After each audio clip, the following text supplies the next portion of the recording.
Good morning students. Now we'll be moving on for unit 2 forms of business organization பார்த்துட்டு இருக்கோம். அதில் வந்து next chapter that is நம்ம 4th chapterல பார்த்தது வந்து business அப்படின்னாவே என்னென்ன டைப் அப்படின்னு பார்த்தோம்னா first நம்ம பார்த்தது வந்து sole proprietorship பார்த்தோம். that is ஒரு single person வந்து business run பண்ணுறது, அதுதான் first oldest form of business organization அப்படின்னு சொல்லிட்டு. அடுத்தது பார்த்தீங்க அப்படின்னா Hindu undivided family, அதாவது ஃபேமிலியாக வந்து 2-3 families join பண்ணி business பண்ணுறது, that is HUF பார்த்தோம்.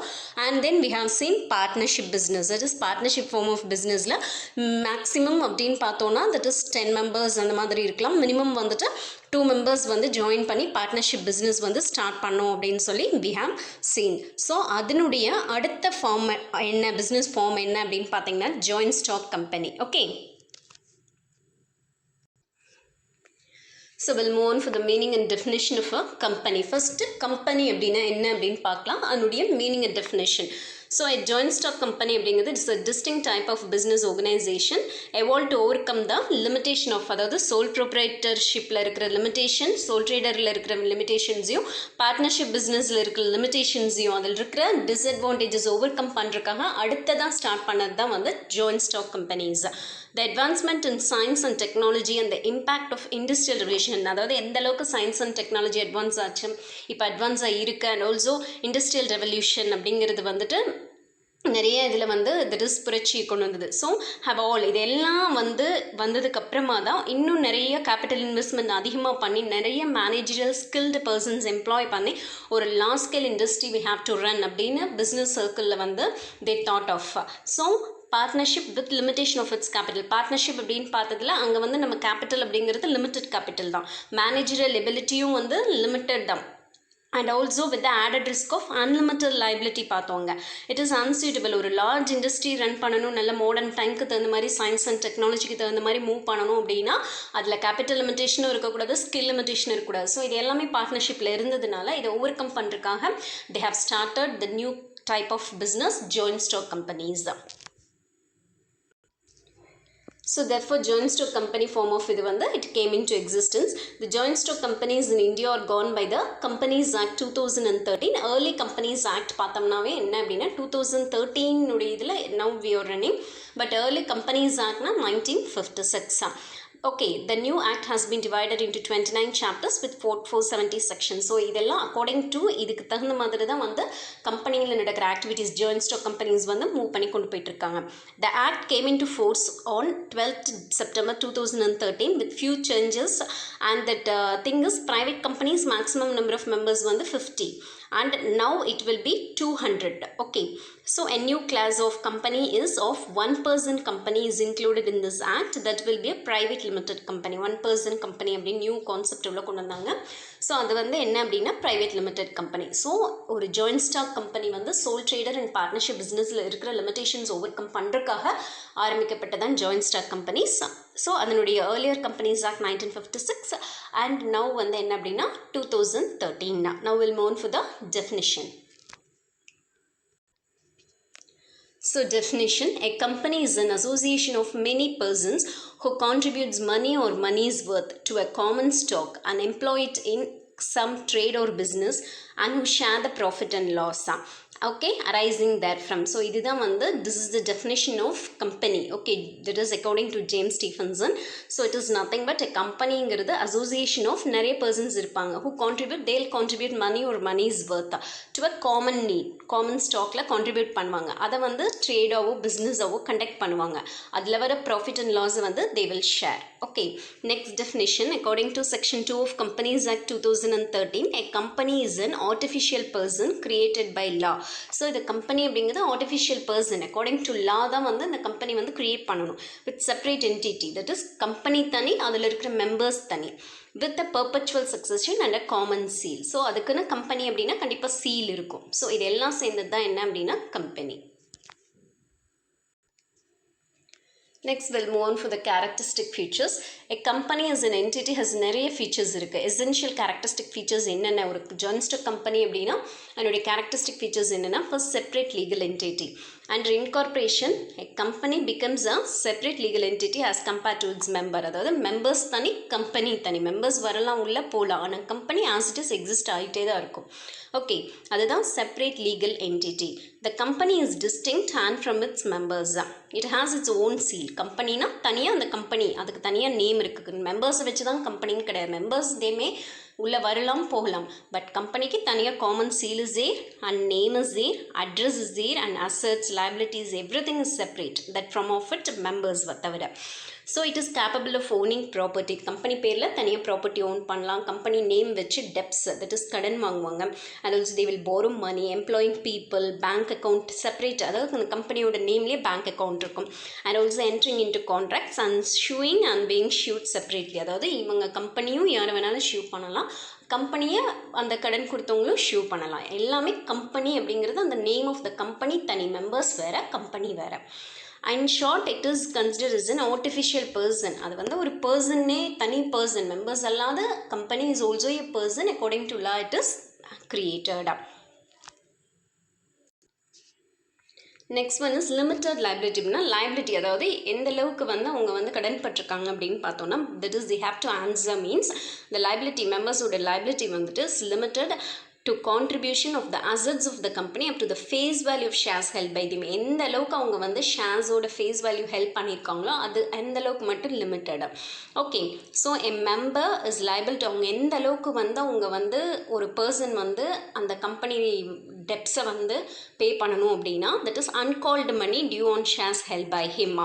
இப்போ ஃபார் எக்ஸாம்பிள் எடுத்துக்கிட்டோம் அப்படின்னா, ஒரு பர்சன் வந்து ஒரு கம்பெனியில் தட் இஸ் 500 ஷேர்ஸ் வந்து ஹோல்ட் பண்ணுறாங்க. அந்த ஒரு ஷேரோட வேல்யூ 10 rupees. பட் அவங்க வந்து அந்த 10 rupees பே பண்ணாமல் ஜஸ்ட் இப்போதைக்கு 7 rupees மட்டும் பே பண்ணியிருக்காங்க அப்படின்னா, அந்த சமயத்தில் அந்த கம்பெனியில் ஏதாவது லாஸ் அப்படின்னா, அவங்க வந்து அந்த பே பண்ணாத 10 rupeesல 7 பே பண்ணிட்டாங்க.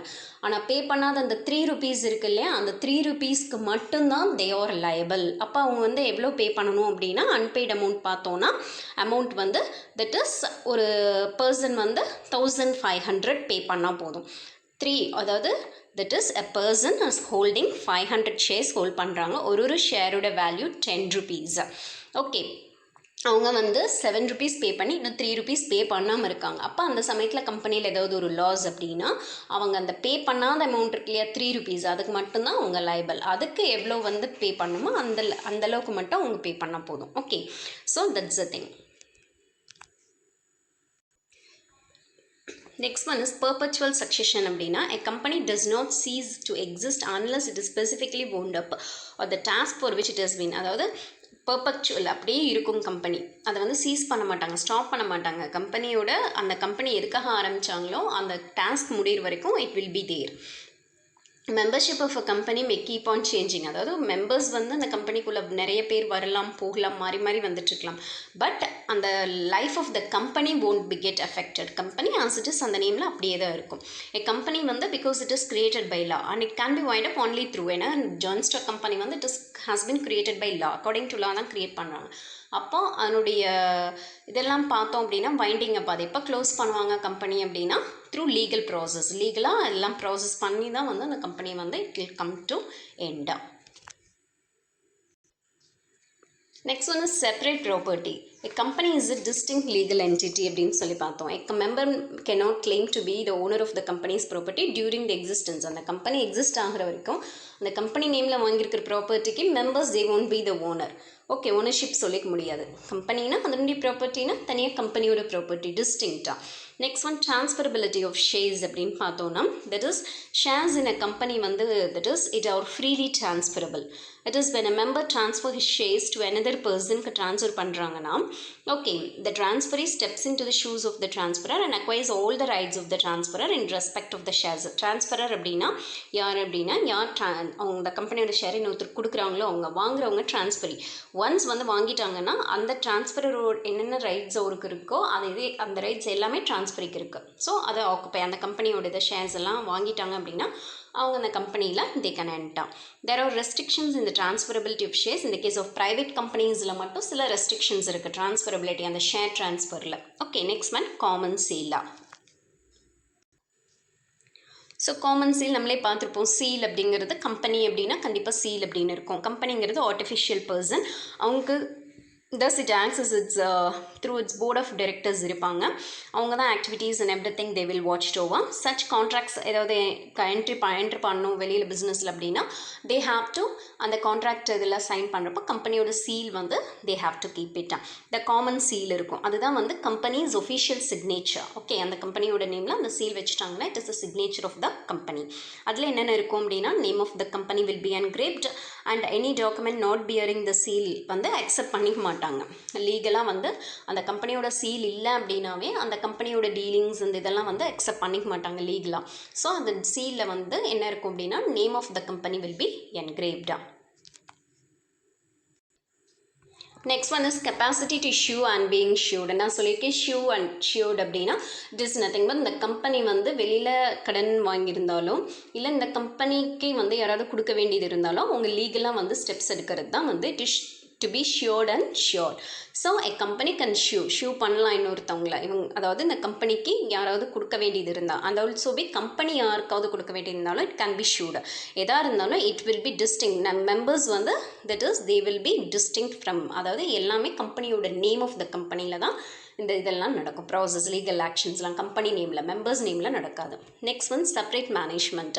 எ company is administrate and manage by its managerial person. எப்படியுமே கண்டிப்பாக பெரிய கம்பெனிஸ்னால் board of directors will be there. So அவங்க தான் மேனேஜ் பண்ணுவாங்க. The shareholders is simply the holders of the shares தான். அவங்க வந்து மேனேஜர்ஸ் ஆஃப் த கம்பெனி கிடையாது. ஷேர் ஹோல்டர்ஸ் அந்த கம்பெனியோட ஷேர் வாங்கியிருக்காங்க, கம்பெனியோட இது அவ்வளோதான் அவங்க. But management will be fully it will be carried out by the board of directors தான். Next one is one share one vote. The principle of voting பார்த்தோம் அப்படின்னா கம்பெனியில் வந்து one share one vote. That is, if a person has 10 share இருந்தால் அவங்களுக்கு 10 votes இருக்கும். There is direct distinction to the voting principle. இதே next வர சாப்டரில் கோஆப்ரேட்டிவ் சொசைட்டிஸ் பார்ப்போம். அதில் பார்த்தோம் அப்படின்னா one member one vote principle. That is, irrespective of then அவங்க எவ்வளோ ஷேர் ஹோல்ட் பண்ணுறாங்களே இல்லையா அந்த ஒரு மெம்பருக்கு ஒரு ஷேர் தான். பட் கம்பெனிஸில் பார்த்தோன்னா அவங்க 10 ஷேர் வச்சுருந்தா they can have 10 voting votes. Okay, so these role the characteristic features of a company. ஒரு கம்பெனினா எப்படி இருக்கணும் அப்படின்னு. Next we'll move on for the advantages. So first one is large capital. A company அப்படின்னா என்னென்ன advantages இருக்குன்னா large capital. A company அப்படிங்கிறது large capital. Sole trader partnership compare பண்ணுறப்போ நம்ம நிறைய கேபிட்டல் இன்வெஸ்ட்மெண்ட் பண்ணுவாங்க. Large amount of capital is necessary. ஒரு பிஸ்னஸை லார்ஜ் ஸ்கேலாக கொண்டு போகணுன்னா நிறைய investment large capital is necessary. For example இப்போ Reliance has invest more than 25,000 crore in its telecom வெஞ்சரில் பார்த்தோன்னா அவங்க 25,000 crores இன்வெஸ்ட் பண்ணியிருக்காங்க. But because it is a large scale business தான். So raising such huge amount of funds வந்து would be impossible. இது இந்த மாதிரியான இது வந்து இந்த அளவுக்கு ஃபண்ட்ஸ் ரேஸ் பண்ணி இந்த அளவுக்கு பெரிய business it will be they want to carry அப்படின்னா it is impossible in sole ட்ரேடர்லையோ இல்லை பார்ட்னர்ஷிப்லையோ இந்த மாதிரி பண்ண முடியாது. It is possible only in case of companies. Okay, next one is limited liability. Liability of share பார்த்தோம்னா நம்ம சொன்ன மாதிரி limited. In case of a company limited by, அதாவது டிஃப்ரெண்ட் டைப்ஸ் ஆஃப் கம்பெனிஸ்லேயே நம்ம பின்னாடி பார்ப்போம் கிளாசிஃபிகேஷன். அந்த கிளாசிஃபிகேஷனுக்கு தகுந்த மாதிரி அந்த கேபிட்டல் வந்து liability வந்து limited. That is, in case of a company limited by guarantee அப்படின்னு பார்க்குறப்போ அந்த டைப் ஆஃப் கம்பெனிஸில் அவங்களோட liability வந்து the amount அவங்க எவ்வளோ கேரண்டி பண்ணுறாங்க, அதாவது நான் இந்த கம்பெனி வைண்ட் ஆகிறப்போ நான் வந்து இவ்வளோ வந்து நான் வந்து கொடுப்பேன் அப்படின்னு அவங்க கேரண்டி கொடுத்துருப்பாங்க. ஸோ அந்த அளவுக்கு தான் வந்து அவங்களுடைய liability வந்து limited. So that is the thing. Next one is transferability of shares. வந்துட்டு இங்கே transaction of shares between two individual, ரெண்டு பேரும் ஈஸியாக ட்ரான்ஸ்ஃபர் பண்ணிக்கலாம். So there is liquidity in investment. Any shareholder can easily convert அவங்க ஷேரை வந்து அந்த கம்பெனியில் ஷேர் வாங்கியிருக்கிறவங்க அவங்களுடைய ஷேரை they can easily convert it into money by selling his shares. அவங்க வந்து அந்த மணியாகவும் கன்வெர்ட் பண்ணிக்கலாம், ஷேர் டு ஷேரும் they can transfer. Next one perpetual succession. perpetual succession நான் சொன்ன மாதிரி கம்பெனி தனி எக்ஸிஸ்டன்ஸ், மெம்பர்ஸ் உள்ள வரலாம் போகலாம், many members may come and go. Okay, but the company exists as it is. This ensures continuity இருக்கும் ஆப்ரேஷனில். Members வர்றாங்களோ போகிறாங்களோ but there will be continuity in its operations and the company can undertake long term investments பண்ணி long term business they can carry out. Next one is promotion of saving and investment habit. That is, joint stock company system வந்து people saving encourage பண்ணுறாங்க. Even small amount can be used for purchase of shares. A person can even buy one share. அந்த கம்பெனிலேருந்து ஒரு share கூட அவங்க வாங்கலாம். So அந்த மாதிரி ஷேர் வாங்குறது அப்படிங்கிறது it is nothing but one investment saving. So அதை வந்து என்கரேஜ் பண்ணுறாங்க. Next one risk bearing capacity அப்படின்னா loss of the company is distributed. அவங்க ஷேர் ஹோல்டர்ஸ்குள்ளே அந்த லாஸ் வந்தது அப்படின்னா they will distribute among themselves. So each share holder bears அப்போது நிறைய ஷேர் ஹோல்டர்ஸ், பெரிய கம்பெனினா நிறைய ஷேர் ஹோல்டர்ஸ் இருப்பாங்க. அப்போ வந்து அந்த லாஸ் ஒருத்தருக்கும் வரப்போ அது கம்மியாக தான் இருக்கும், பிகாஸ் அது டிஸ்ட்ரிபியூட் ஆகிறதுனால. Hence a company form of organisation அப்படிங்கிறது வந்து இந்த கம்பெனி டைப் ஆர்கனைசேஷன் வந்து இந்த மாதிரி கொண்டு போனால் it will B risk bearing வந்து ஃபெசிலிட்டி வந்து available. Next one, economies of large scale operation. It is a joint stock company can undertake business வந்து large scale பண்ணுறாங்கன்னு நம்ம பார்த்தோம். As a result, it can derive all advantages of large scale production. இப்போ for example Hero motor car இப்போ எடுத்துக்கிட்டோம், 2015 எடுத்துட்டோன்னா இவங்க தான் largest seller of two wheelers, manufacture motor bikes. இவங்க எல்லாம் லார்ஜ் ஸ்கேலில் பண்ணுறாங்க. Cost efficiency is also possible. So அதனால் வந்து large scale operation is possible in case of joint stock companies. Next one is economic development. Joint stock company system has been responsible for rapid growth of industries and trade in many countries. நிறைய countriesல இந்த மாதிரி joint stock companies business it has been growing very well. And since joint stock companies பார்த்தோன்னா நிறைய financial resources, they are able to undertake large scale. ஏன்னா நிறைய investments அப்படிங்கிறப்ப large scale production, satisfy the needs of நிறைய number of consumers வந்து அவங்க satisfy பண்ணுறாங்க. Large scale employment opportunities they are providing and also promote regional development. அது எல்லா ரீஜன்லையும் ஸ்ப்ரெட் ஆகிறனால regional development is possible. And also sustainability சப்ஸ்டான்ஷியலாக கவர்மெண்ட்டோட by way of paying taxes அப்படிங்கிறப்ப கவர்மெண்ட்டுக்கும் தேவ் சப்போர்ட்டிங். இந்த மாதிரி நமக்கே தெரியும் ரிலையன்ஸ் கம்பெனிஸ் எல்லாம் இந்த அளவுக்கு நம்ம கவர்மெண்ட்க்கு சப்போர்ட்டிவாக நம்மளுடைய இதுக்கு இருக்காங்க அப்படிங்கிறது. So it is a very essential thing for economic development. Joint stock companies அப்படிங்கிறது நம்ம எக்கானமியோட development they are contributing very much. So these are all the advantages of joint stock companies. Next one நம்ம பார்க்க போகிறது disadvantages. So costly and difficult to form. So இதில் என்ன அப்படின்னா கண்டிப்பாக வாட் எவர் இட் இஸ் நம்ம ஃபஸ்ட்லேருந்து பார்த்த மாதிரி அட்வான்டேஜஸ் இருந்தால் டிஸ்அட்வான்டேஜஸ் இருக்கும். So costly and difficult to form அப்படின்னா நம்பர் ஆஃப் லீகல் ஃபார்மாலிட்டிஸ் இருக்குது, மஸ்ட் பி அப்சர்வ்டு இந்த கம்பெனி ஃபார்மில். So to observe these legal formalities promoters have to spend. ஏன்னா நிறைய நம்ம கம்பெனி அப்படின்னா இட் இஸ் லீகலாக தான் நம்ம ஃபார்ம் பண்ணுறோன்னு பார்த்தோம். அப்போ லீகல் ஃபார்மாலிட்டிஸ் நிறைய இருக்கனால நிறைய தி ஹேவ் டு ஸ்பெண்ட். ப்ரமோட்டர்ஸ் வந்து நிறைய மச் டைம் அண்ட் மணி வந்து அவங்க வந்து ஸ்பெண்ட் பண்ண வேண்டியிருக்கும். Next scope for dishonest and unscrupulous management அப்படின்னா the directors manage the company with the help of paid officers. ஏன்னா கம்பெனியை வந்து எப்படின்னு பார்த்தோன்னா ஆஃபீஸர்ஸ் நிறைய பேர் இருப்பாங்க, அவங்கள வச்சு தான் கம்பெனிஸ் வந்து அவங்களுக்கு நிறைய பே பண்ணி அவங்களுக்கு வந்து சேலரிஸ் இந்த மாதிரி பே பண்ணி தான் கம்பெனியை ரன் பண்ணி கொண்டு போயிட்டு இருப்பாங்க. So the things directors, if the board of directors எல்லாம் இருக்காங்க அப்படின்னா அவங்க நம்பி தான் வந்து அந்த பிஸ்னஸ் போயிட்டுருக்கும். அப்போ அவங்க தே ஆர் டிஸ்ஹானஸ்ட், அவங்க வந்து நம்பிக்கைக்கு தகுந்த மாதிரி இல்லை அப்படின்னா they make personal gain at the expense of the company. கம்பெனியோட எக்ஸ்பென்ஸில் அவங்க வந்து பர்சனலாக நிறைய ஏர்ன் பண்ணுற மாதிரி ஆயிரும். அப்போ they may misuse their power and position, அவங்களுடைய பவர் பொசிஷன் எல்லாம் அவங்க மிஸ்யூஸ் பண்ணுற மாதிரி ஆயிரும். So it is a great டிஸ்அட்வான்டேஜாக. ஸோ அந்த அவங்க கிட்ட பொறுப்பு இருக்கிறப்போ அவங்க என்ன பண்ணுவாங்க, நிறைய மெம்பர்ஸ் இருக்கிறப்போ அந்த டாப் லெவல் அவங்க பவர் பொசிஷன் எல்லாம் நல்ல ஒரு இதில் இருக்கிறப்போ அவங்க வந்து அந்த கம்பெனியோட இதை வந்து என்ன பண்ணிக்குவாங்க, they will misuse. It is a great disadvantage. Next management oligarchy அப்படின்னா a few rich person, அதாவது நிறைய மெம்பர்ஸ் நிறைய ஷேர் ஹோல்டர்ஸ் எல்லாமே பெரிய கம்பெனினா இருப்பாங்க. அப்போ அங்கே இருக்கிற ரிச் பர்சன்ஸ் மட்டும்தான் நம்ம வந்து மேனேஜ்மெண்ட் அஃபேர்ஸ் பார்க்கணும் அப்படின்னு நினைப்பாங்க.